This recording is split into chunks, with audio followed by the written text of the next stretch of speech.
guys, another concern video po ang sabi niya is, gaano po ba katagal before mag-squirt ang babae? First, ano ba muna kasi yung S-thing?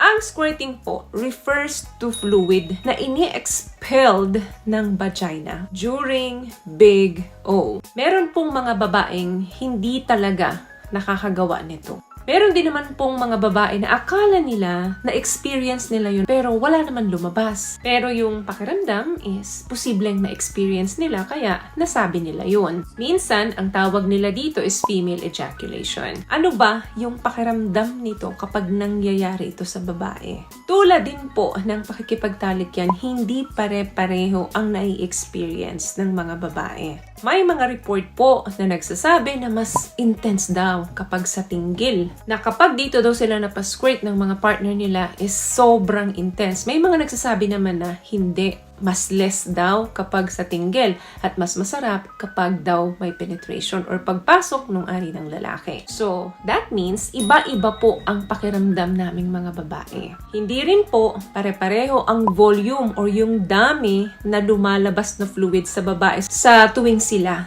ay nakakaranas nito. May mga high volume, meron namang minimal volume lang. Meaning, may marami, may konti. Minsan naman, kahit high volume yung nilalabas ng partner mo din, sa ibang araw, konti lang yung ilalabas niya. Hindi talaga pare-pareho yung dami ng squirt ng mga babae. Doon naman sa tanong mo na kung gaano ba katagal bago mag-squirt ang babae. It depends on the partners or depende po sa woman's skills kung ano yung kakayanan ng babae. Some women po ay kayang mag-squirt in just few seconds. Meron namang minutes talaga ang inaabot bago niya ito ma-experience. At meron namang never squirt at all.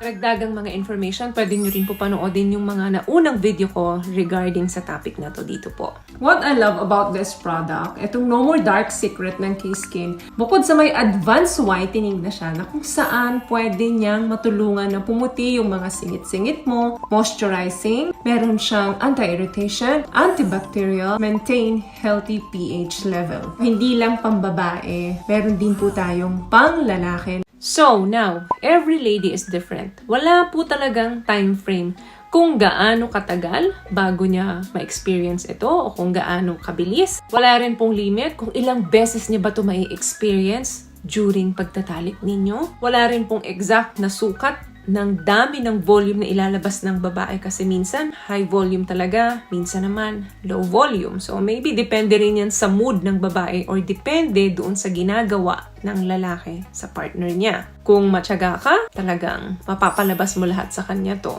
So kung gusto mong bumaha dyan sa hinihigaan nyo at talagang mabasa ka niya, well, nasa pag-uusap nyong dalawa yan. Depende sa kakayanan ng lalaki at depende rin sa skills ng babae. Meron din naman mga kababaihan na matagal talaga bago niya ma-experience ito. Kaya kung matyaga kayo pareho, magbubunga yung mga paghihirap ninyo. Ang importante naman kasi dyan, alam mo kung ano yung nag-work para sa'yo at para sa katawan mo. Merong mga ladies kasi na kailangan ng more time para mag-build up yung so good sensation naman at meron namang mga little time lang para sa konting stimulation, then na-experience na nila. So, it's a journey po na kailangan ninyong ma-discover together. Kaya, importante na huwag kayo parehong ma-pressure para lang mapasquirt mo yung partner mo o para lang ma-experience mo yan. It's totally normal if it doesn't happen. The most important thing is to enjoy the ride. So, take your time, explore, and let those waves of pleasure wash over you at your own pace. So, yun lamang guys ang video natin for today. I hope nakapagbigay po ako ng tips sa inyo.